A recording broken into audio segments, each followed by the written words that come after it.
तो बच्चों, मैं आपको लोगों के सामने कुछ बातें लेकर आया हूँ क्योंकि मैंने देखा है लाइफ में कि बहुत सारे बच्चे हैं जो 10th में अच्छे मार्क्स लाते हैं और उसके बाद वो 11th में PCM या PCB ले लेते हैं। खासकर जब आप केमिस्ट्री की मैं बातें करना चाहता हूँ कि जब आप केमिस्ट्री लेना चाहते हो तो कुछ बातों का ध्यान रखना ज़रूरी है, क्योंकि आप जानते हो कि अगर मैं नीट में जाऊं या जेई में जाऊं तो 75% मार्क्स आपका होना ज़रूरी है।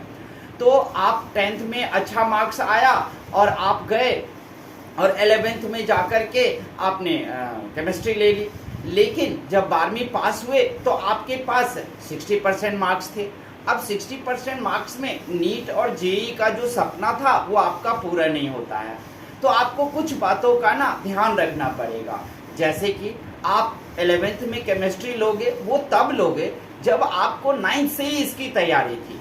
पहली बात तो आप लोग सोच लो कि अगर हमें केमिस्ट्री लेनी है 11th में तो वो 9th में ही सोचना पड़ेगा और 9th से ही आपको सारी तैयारी करनी पड़ेगी। मैंने कुछ बच्चों को देखा 11th में आकर वो पीरियोडिक टेबल लर्न कर रहे हैं, उनको पता ही नहीं है कि ऑक्सीजन कितने नंबर पे है, बेरियम कितने नंबर पे है, सिल्वर कितने नंबर पे है, गोल्ड कितने नंबर पे है। इवन कि कई बच्चों को तो टंगस्टन का सिंबल तक नहीं पता था।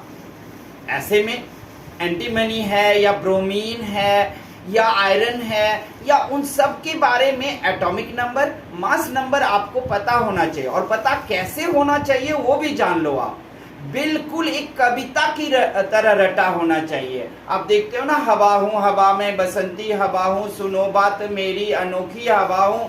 लोग कविता को रटते जाते हैं, उसी तरह आपको पीरियोडिक टेबल में भी एक तरफ से एक जैसे कि रटना पड़ेगा, एक कविता बनानी पड़ेगी। मैं आपको एक कविता बताऊंगा जैसे हम लोगों ने उसे तैयार किया है। किस तरह से, हा ही ली बी बक नो फनीना मंगल सी पास्कल अररर कका STB कर मनफी को नी को जन पर, यानी कि 30 तक का मैंने आपको पोयम बताया।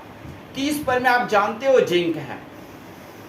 इसके अलावा उससे पहले आपको जैसे कि इलेक्ट्रॉनिक कॉन्फ़िगरेशन निकालना, वैलेंसी निकालना, ये सब निकाल के आपको नहीं देखना पड़ेगा। ये आपको 9th से ही ना इन सब चीजों को एकदम मुंह पर, जीभ पर होना चाहिए कि किसी ने पूछा टंगस्टन का बेरियम की वैलेंसी कितनी है, सोडियम और नियॉन की वैलेंसी कितनी है, हमने तुरंत बता दिया। उसके बाद आप 11th में केमिस्ट्री लो, क्योंकि केमिस्ट्री 11th में अगर आप सीखते हो इलेक्ट्रॉनिक कॉन्फ़िगरेशन, वैलेंसी, तो इसमें आप बह जाओगे, आप रुक नहीं पाओगे और आपसे नहीं होगा। आपके 75% का सपना अधूरा रह जाएगा। अगर इस सपने को पूरा करना है तो देखो 11th में आकर के आपको एंथैल्पी सीखना पड़ेगा, आयोनाइजेशन सीखना पड़ेगा।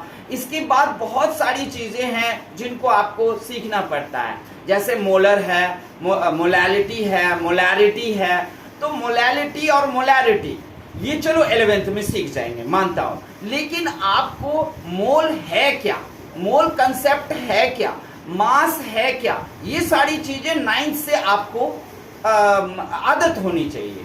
जब तब बातें करने की, तो इसके लिए एक माइंड सेट करना पड़ता है कि जिस तरीके से आप कोई गाना गुनगुनाते हो तो आप क्यों नहीं हा ही लीबी बकनो फनीना ये सब क्यों नहीं गुनगुनाओगे, आप वैलेंसी को क्यों नहीं सोचोगे।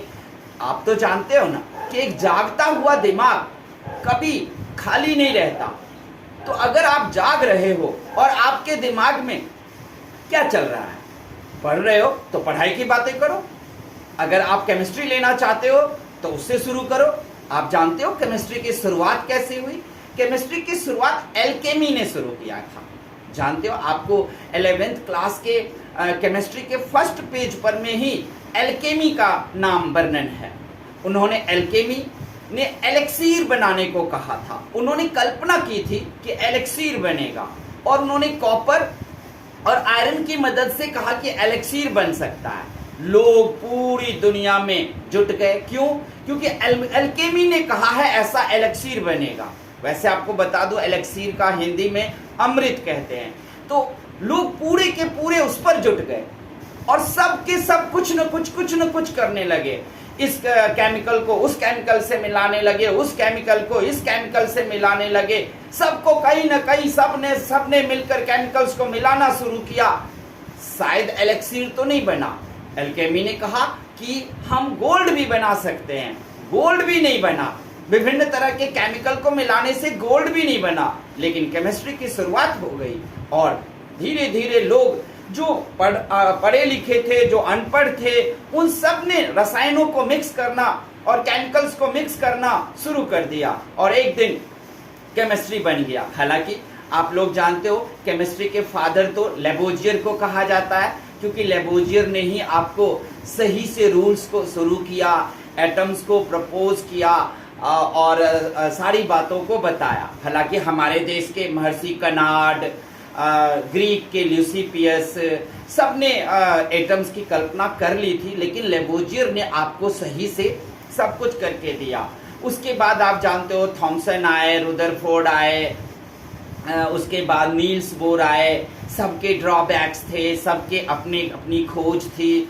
हालांकि थॉमसन की बातें सत्य नहीं थी, लेकिन अगर शुरू नहीं होता ना थॉमसन से तो आगे के काम भी नहीं होते। इसीलिए आपको याद रखना है, अगर आप केमिस्ट्री लेना चाहते हो, अगर आप अपनी कल्पना को अगर आप अपनी सपनों को पूरा करना चाहते हो, तो आपको ध्यान रखना है 9th और 10th से ही आपको विभिन्न तरह के ऑनलाइन क्लासों की जरूरत नहीं है कि चलो ऑनलाइन क्लास लेते हैं, ये ओलंपियाड करा रहा है, ये अच्छा सा ऑनलाइन क्लास दे रहे हैं। उस सब से कुछ भी नहीं होने वाला।